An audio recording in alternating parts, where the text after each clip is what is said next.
Today is January 16th, 2025.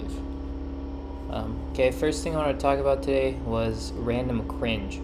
And what I mean by this is, I don't know if it happens to anybody else, but every once in a while, it's like I'll be thinking back upon something I either did or said in my past, and usually it's such a cringe thing that I just involuntarily physically cringe. And it's like I can't help it. I can't control when I flash back to these moments.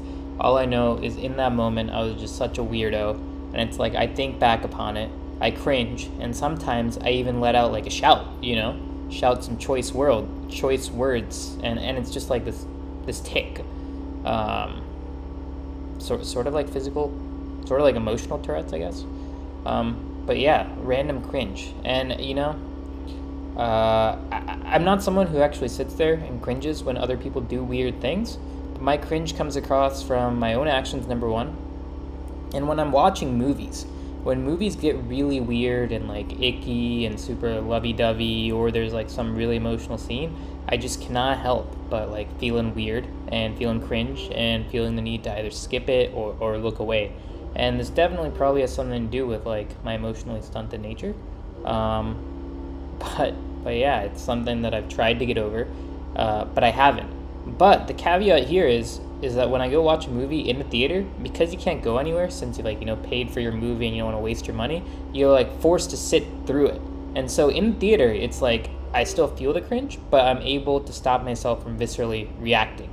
Whereas in the comfort of my own like home, I'll fast forward scenes that I think are too emotional or cringe, and I just don't force myself to face it. So maybe the answer here is forcing myself to face the weird cringe moments.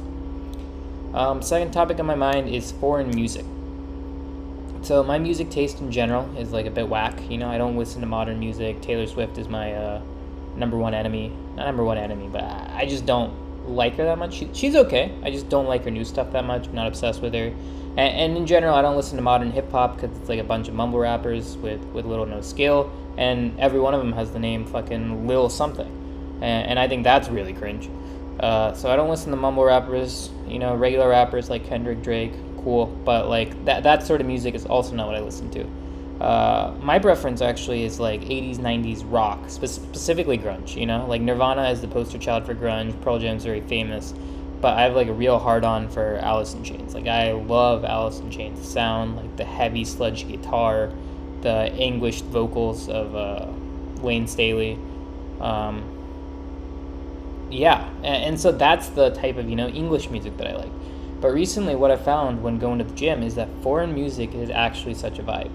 Whether it be Hindi music, Telugu music, or Spanish music, it's like these cultures in music have like this sort of flowy state to them, and the languages are so aesthetically pleasing, and they contain so many like nicely rhymed and multi-syllable words that flow so nicely together that I find that it provides like a real boost when working out. It goes like the tone goes like high, and then it comes back down to low, and then there's like male female vocals interplaying off of each other, especially in Indian music. And I think that sort of constant change and shifting of rhythms, voices, tones, patterns, etc. is like phenomenal for working out. And then Spanish music is just such a vibe. It's like so laid back, so low key, but at the same time, if you want to dance to it and party to it, there's definitely a lot of that out there as well. So shout out to those two different countries for really taking the music that I'm accustomed to and just totally providing a completely opposite experience to that. Last thing I want to talk about today was the concept of like geographical balance, and what I mean by this is like physically this idea that I've naively noticed where it seems like the prettiest places in the world all have some sort of problem. Not in the world, but let's use America as our example. Right? For example, the two biggest ones are California and Florida. Starting off with Florida, since it's easy pickings. Florida is known for its pristine beaches, really good weather, sunny skies, etc., right? But it's all balanced out by the fact that Florida has terrible tropical storms and hurricanes. It doesn't really matter where you are except for like Jacksonville side. But if you're in like Miami or Tampa, odds are you're going to go through at least a couple of tropical storms a year. In the case of Miami, you're probably going to get a hurricane hitting you, and there's probably going to be tons of property damage. And so with that comes like high insurance cost,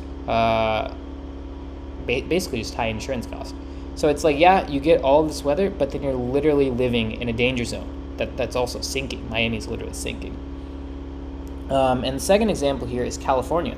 Like, California is beautiful. It's fantastic. You know, they have the spectacular coastline, the rolling hills, the unbelievable weather, and all sorts of varied terrain, from desert to mountains to you know, just regular flat terrain. But California has a couple of different issues, right? One is drought.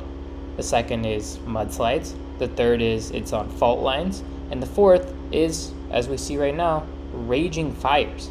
So even though it's one of the most beautiful places in the world, it's like there seems to be some sort of cruel karmic rule where they've been balanced out with probably, you know, the worst sort of weather conditions.